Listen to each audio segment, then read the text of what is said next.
Ladies and gentlemen, welcome back to Group Chat. We are sending off our beloved socialist, communist, Tim off to his new business. And he's going to tell us all about his new business. So if you want to follow his journey, you get the opportunity to do so. And we now...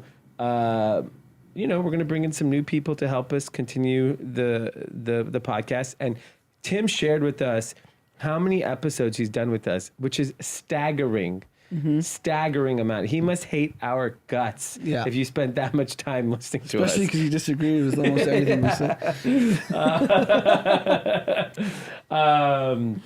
So, we're going to give Tim a proper send-off. And then we talk about big tech. Google reported earnings, blockbuster numbers. If you're struggling to figure out where to live, let me tell you, San Francisco's not the place because you can't afford it. McDonald's is printing money. You should go buy one. And there's a young kid that's just tracking where everyone going on their private jets. And we may have figured out his business model. So a lot to talk about. Let's get into it. Let's go. Cash. Ladies and gentlemen, Group Chat. Cash. It's $1 trillion. Hot. R.I.P. Tim. Is he dead? I mean, he's dying for the podcast this time. Dying to get out of here. No, I'm kidding. I've really enjoyed my time at Group Chat. So today is Tim's last episode, everyone's favorite socialist. And ironically, he's wearing a shirt today with a lot of holes in it. That's right. I think it's a symbolic represenation of the struggle. Of how holy I am. Yeah, holy. Yeah. You were a part of a religious cult at one point. That's right. So it does I make feel like sense. holes in your sweatshirt is like signifying you're rich. Like you just don't even care. You go out in public with holes in your shirt. Yeah. Are these self-inflicted holes or this wear and tear hole? No, I got this here. just from sitting around the So you're obviously moving on because you're busier than ever. From a socialist standpoint of view, why are you busy? Usually you guys don't work. Is that true? You should be standing in lines to get free lunches and stuff. Yeah. That, I do believe in systems that can help people who can't afford lunch. Doesn't mean I don't like to work and I don't believe in hard work. I've been working on this business for a while where I'm the only employee. So any employees that I need, I hire on a freelance basis, and hopefully within the next year we can hire people on a salary basis. But because of that, I'm wearing so many hats for this job, and it's just taking up all my time. And what's the business? We do live streaming as well as recording and mixing for musicians and various artists. Got it. And it's a physical location. It's a physical location. We're just entering the metaverse with VR technology, and just trying to create a high-end client experience for people to... What are you doing in the metaverse? Well, people like music in the metaverse, but nobody seems to have figured it out. So we're trying to be the first ones to do it, So you basically help artists, you facilitate that experience for them. Yeah, and just perfect it, because I feel like there's so many technical missteps that have been taken in putting music into the metaverse. And do you have equity in this business? I do. How'd you negotiate that? I negotiated a while ago, actually, because I used to intern for my now partner, Greg. And over the pandemic, we had some shifts in the building location, shifts in personnel, and he needed to run a tech company that he runs. So he said, if I give you all the resources and all the clientele, can you put in all the time? And I said, that sounds like a 50-50 split. And he said, it does. So that's what I've done. I want you to pay 70% in taxes, because it sounds like you're going to do pretty well. We've talked a lot about the growth of your business privately. So your tax rate might be 35, 37%. Just pay 70. I welcome it. I just I'm want to not see in the it for check. the money. The IRS says you owe X, double it. And just say, I know you guys are such great allocators of Yeah. capital. I'd love to give you a little bit more money. When you do that, I will really believe you're a socialist. Yeah, I'll do that as soon as I feel like our system is functioning in a democratic way.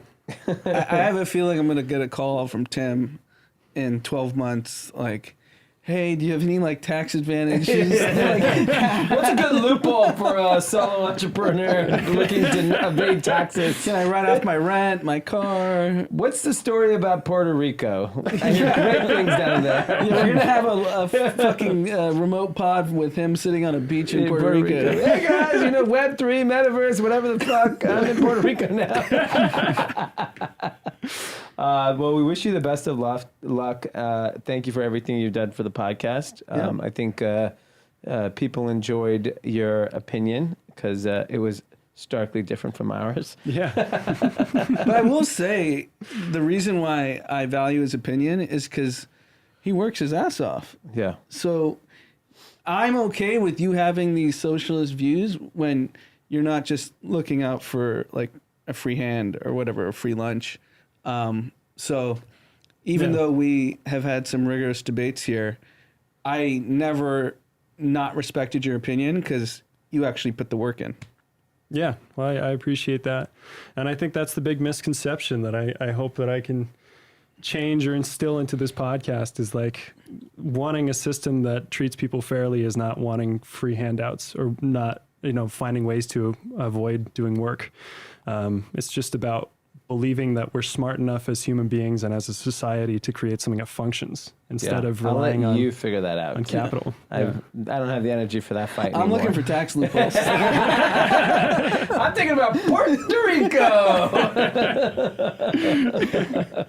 Well, that's great, man. We're happy for you. We hope you crush it. And Don't be a stranger. Pop in. yeah, pop in. We like, it's. I was hoping some of the previous people that worked on the pod would pop in. Chad, we never heard from again.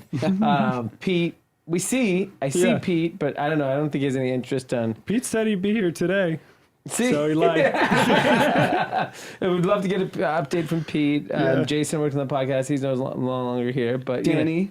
Danny. I mean, these are people we saw every day for years. Yeah. But of those people, I've been involved with the podcast the longest from a Yes. technical standpoint. Yeah. I was doing the math, and I've done over 330 episodes of That's Group Chat, insane.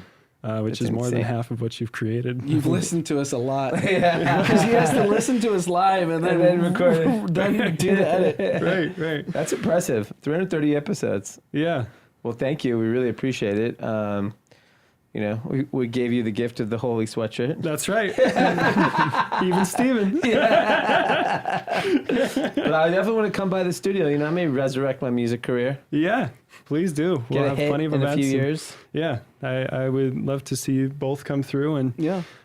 hear some cool music and maybe see some cool stuff in VR. Okay. Yeah. All right, man. Well, thanks, Tim. Yeah. Going completely opposite from socialism, let's go straight to the Google earnings. Big tech. Big tech just pissing money. It's like they go to the urinal and money comes out. Big tech is the most unstoppable force in the history of the U.S. economy. So let's drop some jaw-breaking numbers for the Google earnings. I mean, when I saw this, I could not. I'll give you an example. Google reported last year, in the same quarter, advertising revenue was $46 billion. Last year, okay? This year, advertising revenue is $62 billion. It's just staggering to be able to grow at that rate. And when you think about those numbers, Yeah. like we run smaller businesses and to grow 30% is insane. insane. And these guys are doing it at a scale we've never seen before in the history of business. Yeah. Google, Facebook, Amazon, Microsoft, and everyone thought big tech was like, going to get put out to pasture a year ago. Not my man Warren Buffett. He didn't. And Google's stock's up 7% in after hours. When you're a $2 trillion company and you go up 7%. That's They're not 2 trillion, are they? Aren't they just about? No, I don't think so. They were. Okay. Oh yeah, 1.8 trillion. Yeah, so roughly a $2 trillion company. You're talking, you just create $100 billion of market cap. Yeah. How many companies are worth $100 billion? Not many. Exactly, and they just did that in after hours by reporting earnings. The crazy stat was YouTube does more revenue than Netflix now. Yeah, so YouTube did 8.63 billion in the last quarter. The overall revenue was expected to be 72 billion. Crushed that, 75 billion. These numbers are bananas. And they announced a 20-to-1 stock split. So now the Robinhood guys can get in. Yeah, because they don't like seeing $3,000 stocks. Yeah, it's right? too big. Too big. They should have done a 3,000 to 1 split. Yeah, maybe And the stock's $1. It would double to $2 tomorrow. 100%. We've said that all the time about like Amazon. Yeah. Make it $1. Yeah. Elon. If Elon made Tesla $1, Oh my God. it would go to $4. $4 tomorrow. It would be $4 trillion company. What kid wouldn't put $1 in Tesla? Oh man, I own three Tesla stock. Yeah. You can't afford a Model 3, but you can afford 3 shares. Yeah. That's insane. And the interesting thing is like Google for some reason continues to kind of stay under the radar of like the Justice Department. You know, they have their fair share of like hearings and things like that, but they put They don't have a villain. Yeah, they have passive Indian CEO. Yeah, and Sundar Pichai, who's the CEO of Google, like, how many people know who that is? Like, you have to follow technology, like, not even that closely, but I don't know. If you went to a random, like, dinner in Houston, you say, hey, do you know who Sundar Pichai is? What are the odds they say they do? That's my dentist. Exactly. My cardiologist, Sundar, he's great. He's done great things for me. So, And I mean, continues to that's stake. Facebook's problem. There's a clear, identifiable villain. Honestly, Ben Macerich really ruined Zuck. Like, that movie made Zuck a villain. Because he became part of, like, pop culture. Yeah. Because of the social network. Yeah. And now everyone identifies, like, oh, this guy screwed over, Winklevoss twins. He screwed over the third guy, is it Devendra? Yeah. And Eduardo. Like, that scene is powerful where he breaks the laptop of Zuck. Yeah. You're on Eduardo's side if you're just like a... Yeah, everyone fan loves of- Eduardo. So, I mean, it's... I think that's how Google gets away. Microsoft, Gates has been gone for, 25 years or Yeah. something. There's no villain there. Yeah. I mean, if you think about the monopolies Microsoft and Google have, that's what, regulators won't even understand. Like search, I was explaining this to you. I think when I think about Google and I think about search particularly, so much money is spent by businesses defending their own brand name. Yeah, can you explain that? Because you just explained it to me. So like when you search, let's say Menlo Club, there's all these other businesses that are bidding against our names. Because they don't want people to go to Menlo Club. They want to go to like Stitch Fix or Trunk Club or whatever, right? And they have every right to do that, and that's fine. Like, you do it. The problem is that brands waste so much money trying to protect their own brand in so many instances that, like, hold on. Let me just double check something here. So in so many instances, so many people just spend money defending their own name. And what happens when you do that is you basically get to be the top because you're defending your name, but you're paying for every click. I believe the consumer, if they're searching for something, may get distracted, but ultimately they came to search for your product and brand, and hopefully you're not paying to defend that. I think that is half their revenue. I mean, I have no idea, actually. I'm completely speculating. But I think a big chunk of their revenue just comes from people defending their own name. If you want to prospect on Google, it's the most expensive thing. So prospecting means white leather shoes, which New Republic sells a lot of. In order to be the top result in prospecting of white leather shoes, you have to pay a lot of money to be the number one result. it doesn't make sense in most cases to be the number one result. So Google's the Raytheon of the digital world. Yeah, It's a defense company. Northrop Grumman. Big defense. It's just all defense. Yeah, and I Halliburton. think and I think it's just too expensive and it doesn't make sense. Like Yeah. I know a lot of companies who kind of realized that like their Google spend is a bit wasteful, like the way it's operated. Because you could just let that thing rip and it'll just keep spending. And that's the challenge with digital marketing. It's attribution. That's always a problem. We don't know, did we get the sale because of Google? Did we get a sale because of a great Facebook ad?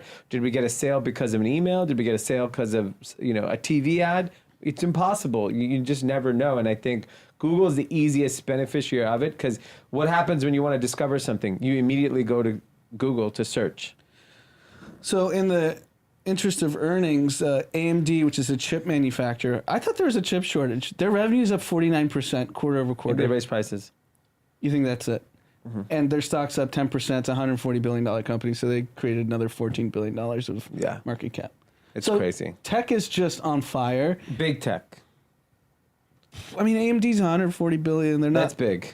They're not. We're talking trillions now because of how big tech really got. But this is why, like, everyone was panicking 10 days ago. It was like Doomsday Monday. You wake up and like everything. Yeah. It had been like 28 days of like just straight down. Yeah. Like I've been saying, like great companies are going to be great companies. Yeah. And they're going to perform. And they all got clobbered because it was just like in unison for everyone. And you have to, as an investor, if you want to be an investor, it's your job to figure out like, is this a macro reason this stock's going down, or is it a company-specific reason? Peloton is company-specific why it got crushed. Yeah. Because it's a stupid idea. Sure. Netflix missed subs by 4 million subs. That's company-specific. Yeah. But Google was getting crushed relative because of their market cap. And you'd just be like, they're going to crush earnings. Yeah. I can't wait to see what their cloud business is. Because that's just like a sleeping giant they have. Yeah, it's $5 billion. Who? Google's $5 billion a year, right? A quarter. Yes, yeah, so 25 billion. I think Amazon's at like 50, 60 billion. Yeah. Microsoft's at like, I mean, there's so much money being made in this because it's just the turnkey way of hosting a website, hosting anything. Yeah. And it's only going to increase. Yeah, I mean, I think it'll be really interesting to see how the smaller companies in the space perform in earnings season, because like what's Shopify gonna do? Yeah, like that'll be a tell. The Twilios, the ServiceNows, all of those companies, because the thing about these big tech companies, they're very diversified too. Like Google has cloud, they have YouTube, they have search, and so their core business is an absolute fire. And then you start adding all these other things that developed over the last decade. Yep. They all seem pretty unstoppable. Yeah, and I think that the amazing thing about YouTube, they were bought for $1 billion and change like years ago, and then they bought DeepMind for $400 million. Yeah. And everyone in tech attributes DeepMind, which is an AI company and machine learning, to basically predict what videos you're going to want to watch. Yep. And the amount of value they created over like $1.5 billion of acquisition. What would YouTube be on a standalone basis? $35 billion run rate. I mean, the size of Netflix. And I would argue that it would be valued much more than Netflix, because what cost of content do they have compared to Netflix? Yeah, that's all user generated. It's user generated for the most part. They pay some content. Yeah, they do, but they're not spending $17 billion. Yeah, Netflix spends 15 to 18 billion a year. Yeah, they're not spending that. Yeah, I mean, they're obviously distributing revenue to their creators. So that's what's like that's what is so amazing about tech, is the way they view acquisitions versus like a Macy's. Yeah. And, all these old school businesses, they don't have the balls to make these big acquisitions. I would say Nordstrom did, and they got burned. So they got burned with Trunk Club. Mm-hmm. I think they paid like $350 million. Yeah, it's tiny acquisition. Tiny, but like you have to keep. Google's missed on a lot of acquisitions. Yeah. But if you're in a position of strength with your stock price, and you don't use it, Yeah. you're gonna lose. Yeah. Because there's always the next entrepreneur that's building something that's competing with you. So just buy them. Yeah. Just pay up. Yeah. Well, I mean, I'm happy to hear Google, all things that Google are doing well. This could explain that rents rose dramatically across the U.S. last year. 12 to 14, 1 and 2 bedroom apartments have risen 12 and 14% respectively since Jan 2021. All-time high. Let me tell you something. I was told that everyone left San Francisco to go to Miami and LA. Their apartments for a 2-bedroom is up 12%. The median price for a 2-bedroom apartment in San Francisco, California is $3,900 a month. Nobody fucking left. It doesn't matter. It clearly doesn't matter. No, I think people, I would guess people came. People did leave. I've been to San Francisco. There's no one there. Sure, but why the hell are they getting more money for rent? I think San Francisco is going to, it's a great question, actually. But San Francisco is a weird market because there's only like 800,000 people that live in the city. Yeah. And there's a massive shortage of supply in apartments, which is why rents keep going up. So I think because it's so small, it's not really indicative. Like if LA rents went up 30, 40%, you'd be like, holy shit. LA rents went up 9%. The Yes. median in LA is $2,900 bucks. New York is $3,400. Rents are up 27%. Boston's up 26%. Miami's up 24%. I mean, everything is up. I think there's just a redistribution. You probably had some people from Miami were like, oh, I want to get away from these tech folks. Yeah. To San Francisco. Yeah. I don't think San Francisco long term, I think near term, it's going to be pretty ugly because it's 90% technology jobs and it's all work from home, remote, and probably will be for a long time. But it's so small relative to these other big cities. Like people are going to go, young people are going to go. Yeah. And just recreate it. It'll be just a different version of San Francisco. That's what I think is going to happen. Which I don't probably know. is going to be better. Yeah, and I think, well, it just shows, like, the real estate price is always a pretty good indication of, like, are people actually leaving, net leaving? And maybe they're leaving the greater San Francisco area, but San Francisco proper, like, it's up 12%. It's the most expensive place to live in. I also think it's like the high end left. Yeah. Because they're just really rich and we're like, I don't have to pay taxes. Miami was a tax haven. Yeah. And then they faked it into this like tech ecosystem. Yeah. Even Brent Saunders says like the entrepreneurs aren't there. Yeah. The VCs are there. Yeah. The VCs who are already rich. Yeah. It's actually pretty interesting. When I saw that, I was like, whoa. And I think the big change will be with potentially a slowdown in the economy. The San Francisco jobs seem to be the safest. That ecosystem seems like, if you go work in big tech, your job's probably the safest, as opposed to working even in emerging tech. Emerging tech is going to have pain. Yeah, emerging tech will, because like you're gonna see growth tech companies valuations compress. Yeah. And most of them burn to a cut shit cost. ton of cash. Yeah. And I gotta imagine hiring slows in late stage private tech. Yeah. If not layoffs, like Yeah. we've talked about, because I guarantee you every like CEO of like call it a $1 to $5 billion company that's not public had a call with their board. Tighten up. Funding environment's different. Yeah. And make the hard layoffs now so you have to do it later. And if the stock market rips, the party starts again. Yeah. So who knows? Yeah. It's just like exactly what happened in March. Very different circumstances because the economy's obviously strong right now. But in March of 2020, every single growth tech company just slashed blindly 20, 30%, 40% of their employees. Yeah.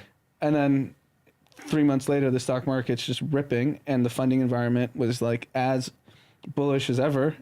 And then those people didn't get rehired. That's the problem. Yeah, they they realized they didn't need them. Yeah. They just kept the same staff and made more money. Yeah, like Airbnb. They're the best example.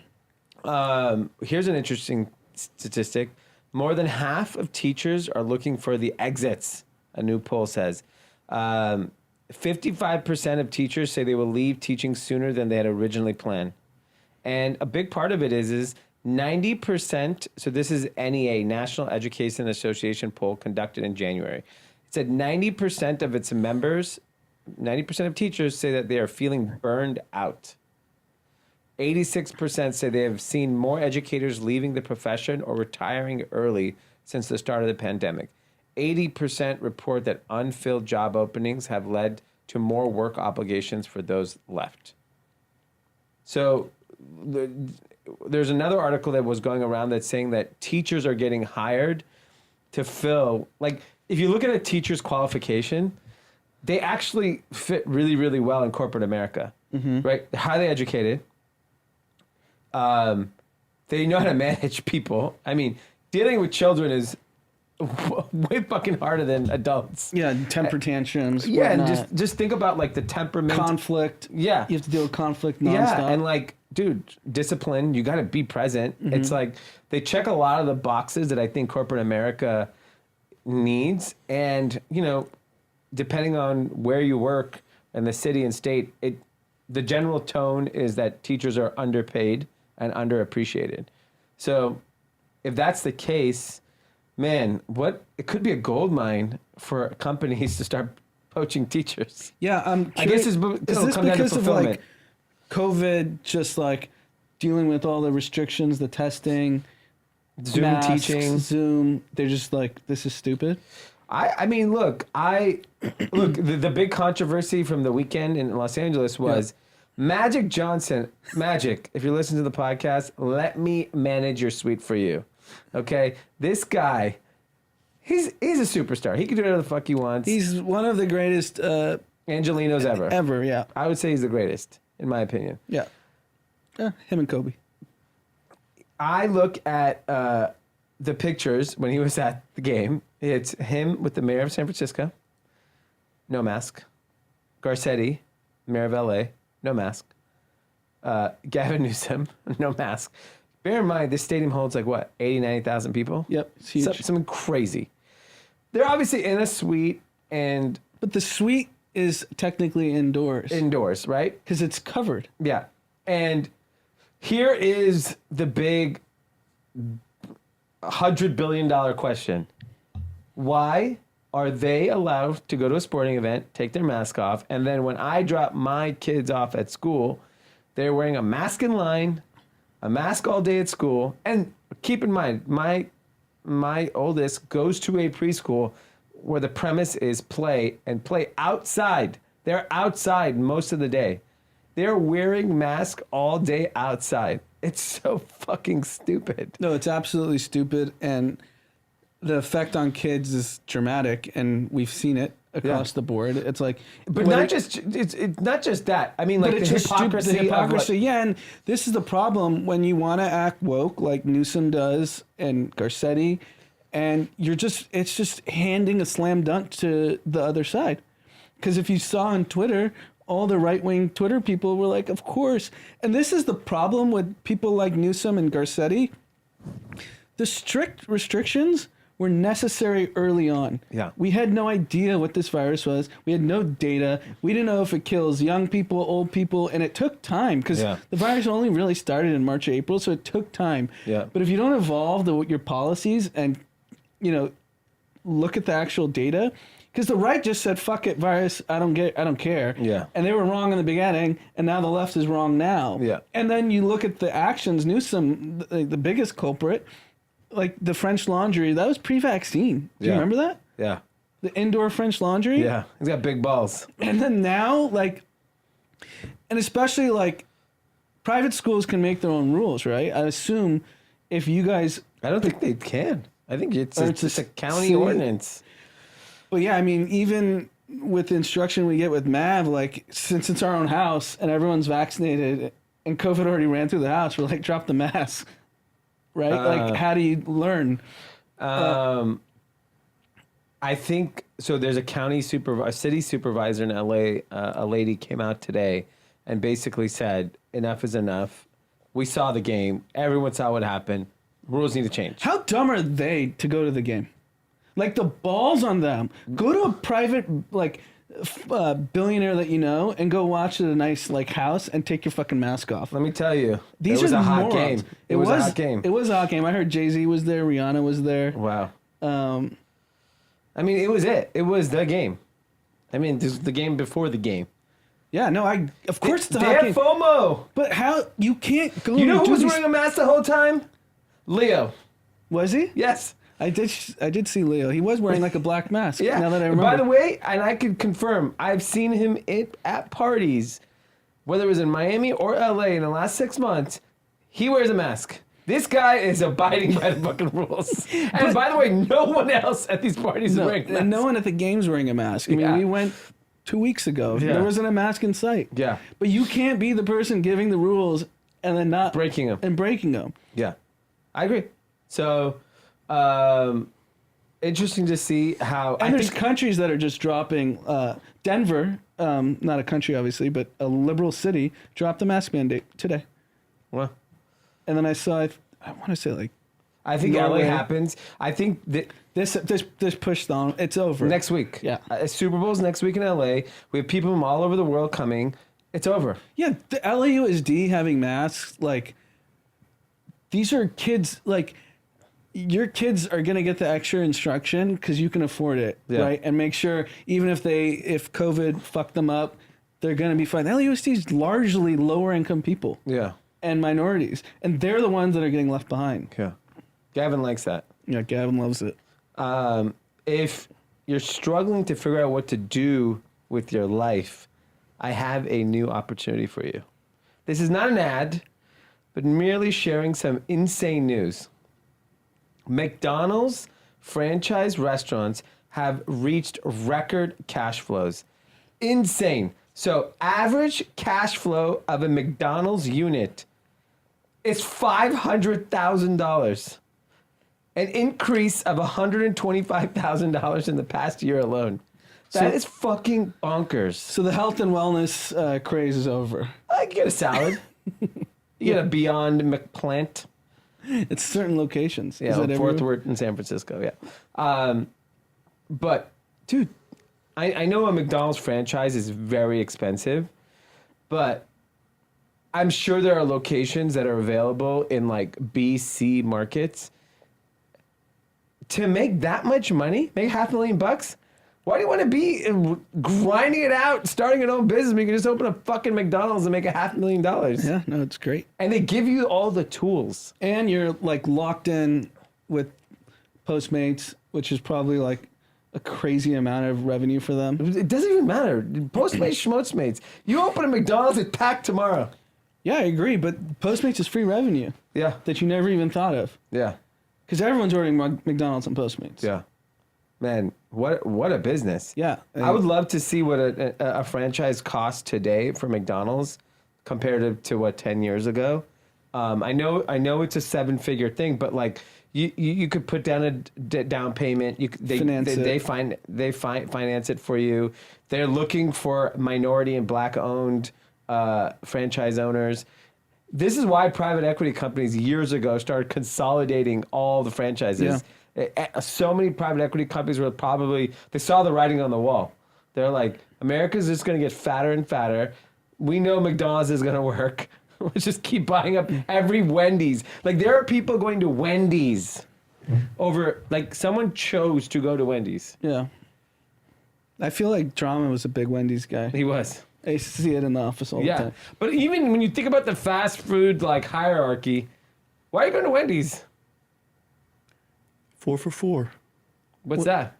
It's like you get a cheeseburger, fries, drink, and chicken nuggets. Oh, so It's a that's steal. a heart attack, diabetes, That's high like, blood what, like pressure, 5,000 cholesterol. calories? What? That's like 5,000 calories, right? 4,000 calories probably. I just got 4. 1,000 a pop. But it's really interesting because I think franchises are those businesses that have been overlooked in this like recent era of like entrepreneurship. That still are such a great opportunity. Like, Right. No, I especially if you're confused on what to do, the amount of money, like we know some friends that have bought franchises and have done phenomenal. And I think, I mean, Domino's cash flows like crazy too. I mean, our friend owns Jersey Mike's. He was telling us Yeah, he's doing great. he's doing great. Man, that's awesome. If you can't figure out what to do and you have a lot of time on your hand, you could be like this teenager that's tracking Elon Musk on his private jet movement. So there is a interesting new development. So if you haven't followed the account Elon Jet, it was a team that was tracking every kind of private plane movement of Elon Musk, and his name is Jack Sweeney, and Elon offered him $5,000 to stop tracking. He then countered with $50,000. Or Model 3, jokingly. And he was ignored and blocked. Now, he is tracking everybody. Yep. Love the account. Just found it. Yeah. So he's tracking Bill Gates. He's tracking Kylie Jenner. Taylor Swift. Bezos. And basically, it's become like there's a business here. I don't know what it is, but there's definitely a business here. Yeah, you could just sell the info to TMZ. Yeah. You could be the Palantir of celebrities. Or sell it to their wives and their husbands. Yeah, that's how Bezos got caught, was the manifest. Yeah. For the private I mean, jet. what I would do if I was him, I'd go to every married billionaire couple on earth and say, look, go to each of them. He's like, you each pay me $5,000 a month, and I'll tell you where your wife or husband is. The business really is in the billionaires, not the celebrity. The celebrities are fun. Celebrities, you just sell them out to TMZ. And yeah, you sell that to TMZ, but like the moment, Alex Rodriguez is in San Jose, someone's taking a picture and we'll know. So he just landed in San Jose 8 hours ago. A-Rod? Yeah. Mayweather's in Miami. Okay. Let's see, who else? Dan Bilzerian. How's that guy still flying private? I don't know. I thought he was he went from Fort Worth, Texas and landed in Vegas. Well, so the way this kid's doing it is the tail numbers. But what I don't get is how he knows, because most of these people, do they own planes? Because the only way you can track someone is the tail number. yeah. Maybe he's tracking maybe he has so much data, he's getting tipped off now. Yeah. The Palantir planes. The Elon Jet account has 285,000 followers. Oh my God. But this one, I think, is the better one. Yeah. And only has 7,000. So there's a lot of growth ahead. Yeah. Fucking A, man. That's amazing. So, there's ways to make money for everyone. I'll tell you one way Kanye West is not going to make any money on. He came out and posted basically the best Instagram post of Web3 history. I couldn't believe it. I'm jealous that I did not think of this. He posted on his Instagram, "My focus is on building real products in the real world, real food, real clothes, real shelter. Do not ask me to do a fucking NFT." And then he says, "Yay, ask me later." Here's the only thing, he's allowed to have his opinion on NFTs in real world, and I think a lot of people are kind of moving away from metaverse, even though how hot it was a month ago. But he got caught on TMZ talking about the beauty of NFTs. I think he understands and appreciates it. He just doesn't want to do it right now. That's fine. He doesn't have to. So I think, I'm sure there's so many idiots chirping in his ear every day. You got to do an NFT. Yeah, you got to do an NFT. And by the way, if he did do an NFT, I'm sure he would do $1 billion in one day. Yeah, it would be Bored Ape Yacht Club. Times 10. Like, just Kanye. Mm-hmm. There's nothing bigger. Yeah, I agree. But I do like his response. And I'm sure it just caused like an insane stir. But if you think about his core fan is a young kid that's just on NFTs 24/7. Do you think it like sucks the soul out of them that their messiah just said NFTs are stupid? I think their core person is gaming. I don't know if they're necessarily on NFTs.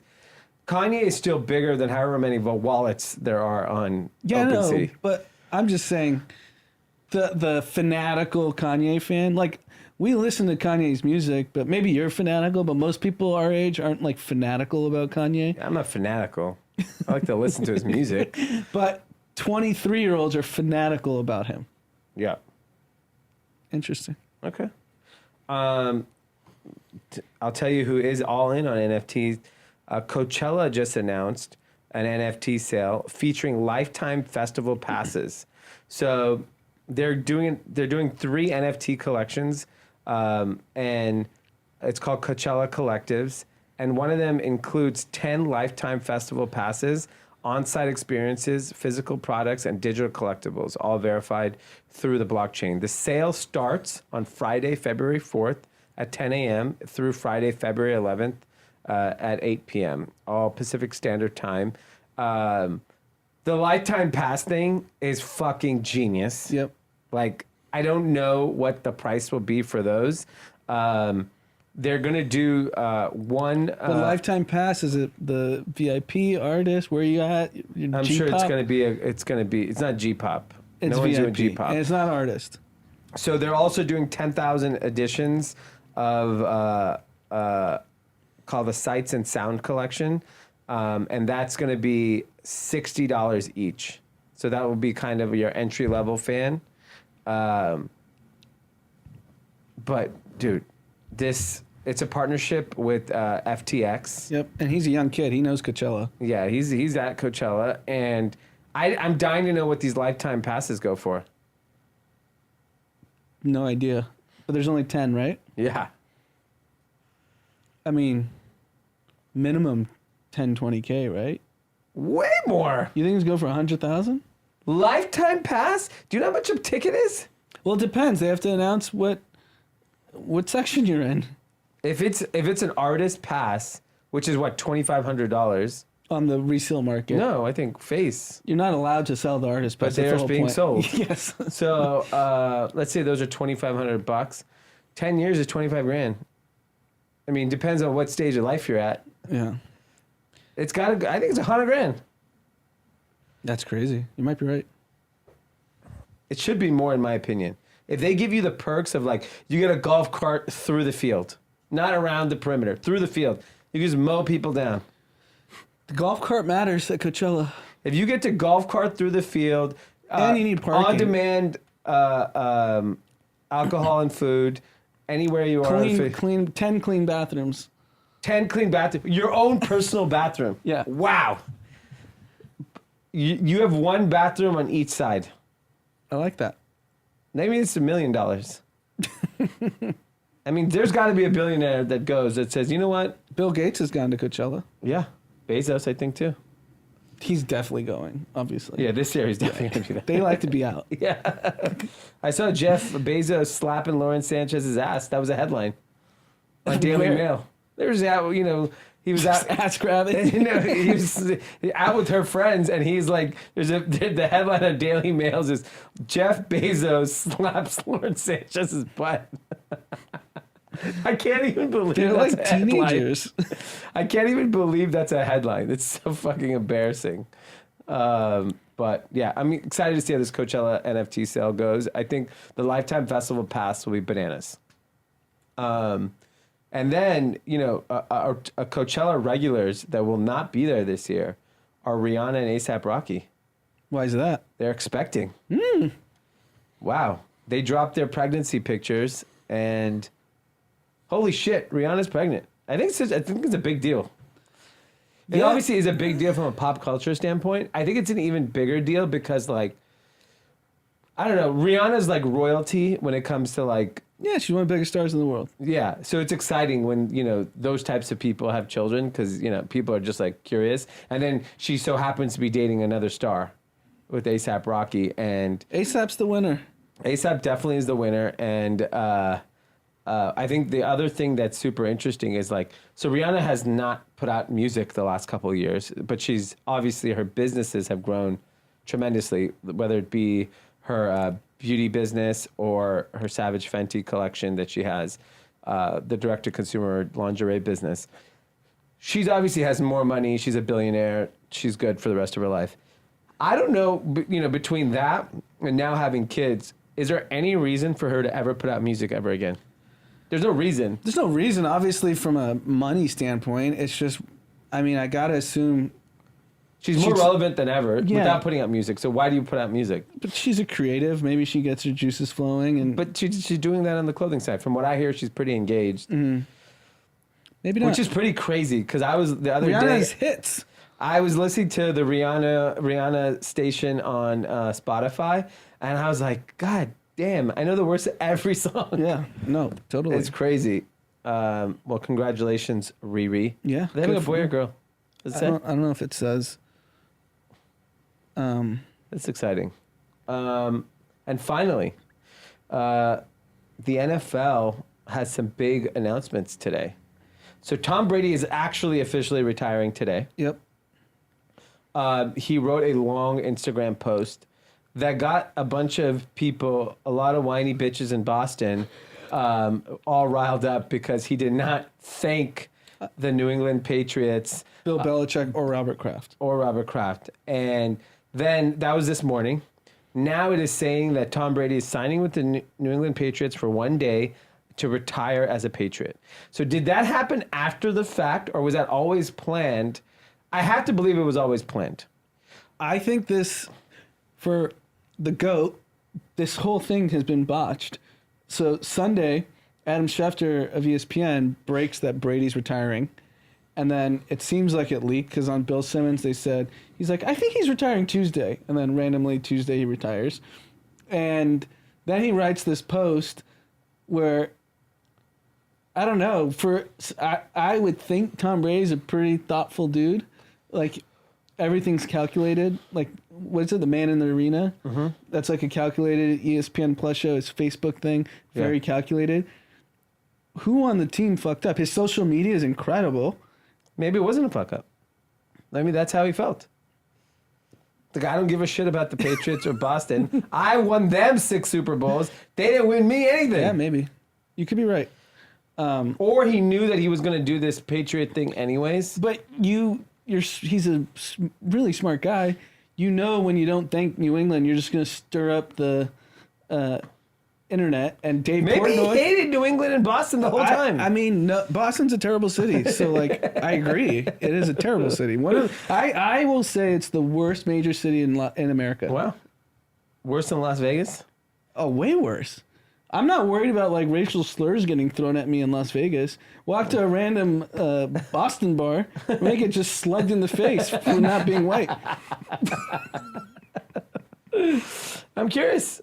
I haven't had pleasant experiences in Boston, so I can't say it's been a positive place for me. But worst major city is tough. There's a lot of cities. Major city. I didn't say, like, worse than, like, you know, some podunk town, and I'm not going to shit on another state. I think a lot of Cathys will disagree with you on that. Yeah, come at me, massholes. There's yeah, a reason they're called massholes. Yeah. But yeah, I'm curious to see how that whole thing plays out. The other big news was there was this mistaken text sent by Bill Belichick that has now caused a lawsuit. So Brian Flores was the coach of the Miami Dolphins. Black head coach of the Miami Dolphins. And in the NFL, there's a rule called the Rooney Rule that you have to interview a minority candidate for a job before you make a hiring. And Bill Belichick sent a text to Brian Flores. When was this? So the exact dates aren't clear, but this is what happened. So Brian Flores, black head coach of Miami Dolphins, got fired. Then the New York Giants head coaching job is open. So Rooney Rule, you have to interview a minority candidate. Bill Belichick sent a text to Brian Flores saying, congratulations on the job. Bill Belichick's 70, Yeah. right? This is a common mistake, I think, of a lot of 70-year-olds. He meant to text Brian Abadol, who was already hired. So he just went on his iPhone, maybe his iPad, fired up Brian, congratulations on the job, because he knew he got the job. Yeah. The problem is Brian Flores' interview was scheduled after that text was received. Yeah. So the other Brian was hired before they even interviewed the minority candidate. Yeah. So this was just like a dog and pony show to abide by a rule, but it was done so, like, it's so, like, disingenuous of what they did. Yeah. And it's, like, massively demoralizing if you're Brian Flores. Like, I just got interviewed because they had to and they already hired this guy. Yeah. And I don't know, man. This is You would think the NFL has so many black marks on its face, but it doesn't matter. No, and the only way I think the coaching, momentum changes for black and brown coaches in the NFL is the players demand it. Right. And if they don't, then they won't. They won't. That's not how the NFL works. The NFL is not the NBA. Yeah, so then it doesn't. Because in the NFL, like in the NBA, LeBron runs the league. Yeah. Tom Brady, the GOAT, does not run the NFL. No. If he mouths off, he got the Patriots sent him away. Yeah. The guy won him 6 Super Bowls. Yeah. And it was like publicly known they wanted to cut ties with him. Yeah. So I think it's so different. Like Kevin Durant gets to choose his head coach. Yeah. He chose Steve Nash. Yeah. And everyone was like, why isn't a black coach getting hired? Well, Kevin Durant's the superstar. Yeah. He said, I want Steve Nash. Yeah. So the players in the NBA get the power. The NFL, the players have no power. Yeah. No one has power. Yeah, the Shield has power. Yeah, I don't even think the owners have power, to be honest with you. I think it's Roger Goodell has power. Yeah. Because Jerry they Jones literally has get power. to say, like, this is the city you're going to play in. This is where you're going to go do this. This is how much money you get. Yeah. Like, that's the NFL. So, I with that being said, highest ratings for NFC and AFC Championship in a very long time. Nearly 50 million viewers. A little less than last week. I guess those games are so blockbuster. But the Rams-Niner game had like 50 million. That's so The other insane. game had 48 million people setting up for the Rams-Bengals Super Bowl. And, not the ideal teams, I would assume, from the NFL standpoint, but there's a lot of star power. Rams are flooded with stars. Yep. It's LA. The Super Bowl's in LA, so I think the West Coast engagement will be high. We know, a big chunk of the country will probably be rooting for the Bengals. Is my kind of guess. Yep. Joe Burrows is a superstar, so I think the ratings to the Super Bowl are going to be blockbuster. But it's the best entertainment product in American history. The data reflects it. Yeah. 50 million people. Yeah. I mean, the last 6 games of the season, so the 4 last weekend and the 2, all came down to the last possession. Yeah. It's almost like, how do they design that? It's just that good. But normally there's like a blowout and some team just gets shellacked. And this year, all of a sudden, every game is down. Every game came down to the last possession. Yeah. It's wild. Good for them. Yeah, great. And for these them. controversies don't matter, unfortunately. Like, this is going to be talked about, the Brian Flores thing, ad nauseum. And what happened was wrong. Yeah. By any account. And it'll be talked about 12 hours a day for the next 7 days. And then nothing will happen. Yeah. All right. Well, I guess we just have one final topic, which is as seen on social. I didn't watch the video, but I saw Joe Rogan posted. And I see everyone's buzzing about it. What did he say exactly? Did you watch the video? Yeah, I watched the video. He's basically like, I'm having open and honest conversations with people with different opinions, and that's what I do. Yeah. That's it. That was like the gist of it. And then obviously that comment didn't fly over well with a lot of people. Yeah. And so now, I think I don't see why Spotify kicks Joe Rogan off. They're not going to do that. It's not good for business. He's a huge draw to the platform. I don't think artists leaving the platform is giving them any leverage unless, I don't know. And we know Lil Nas X is not leaving the platform. Right. Right? Like, you need those types of people to leave. So I think that the Joe Rogan's the NFL. Yeah. Nothing's happening to him. Nothing's happening to him. He's unstoppable. So I think, like, the fight should be instead, if I'm Neil Young, I'm hosting my own podcast and I want to give information. I would go to Spotify and say, give me a podcast to produce to share the information that I would like to share. I don't think Spotify would say no to that. Because there's plenty of people who believe the way Neil Young and, if Neil Young and Joni Mitchell did a podcast about misinformation, it'd probably fucking he's work. going to triple down on controversial COVID experts. We already know that. Yeah, because I would guess It's working. Yeah, Think about every week we talk about Joe Rogan now. yeah. I'm curious to see how it all shakes out. The Rock supported Joe Rogan. Wow. Came out and said, The Rock. Wow. You can't go against The Rock. He said, I'd love to be a guest one day. Wow. Rock's never been done Joe Rogan? He doesn't do like the Press. crazy celebrities for the most part. Yeah. It's so many obscure folks. Yeah. Well, I mean, Rock's a wrestler. Like, it feels like it. Yeah. Maybe Joe will have him on. Wow. Anything else? No? Any shout outs? Yeah, we got one shout out from Tony Roast. He said, big fan of the podcast. I wanted to shout out our motorsports team, Catalyst Autosport. We're based in Omaha, Nebraska, and compete in sprint car races across the Midwest. My day job is in healthcare, but in 2020, I founded this team on the side, and we're starting to really gain some traction going into our second year. Our mission is to revolutionize the sport and racing by elevating the fan experience, drive industry-leading value for our partners, and create accessibility into the sport for young racers and fans.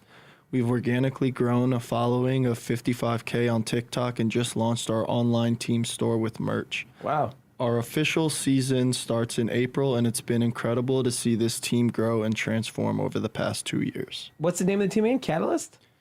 Catalyst Autosport. Is that the name of their, what's their handle? On TikTok, I want to check it out. He didn't put one, so Catalyst I assume Team Catalyst. Sports? Yeah. That's exciting. It's interesting from healthcare to a pretty scary sport.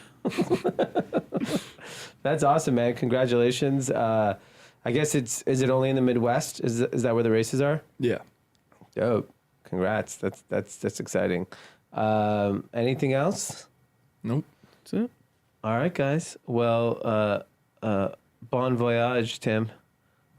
Bon voyage, Tim. All right, guys. We will see you on Thursday.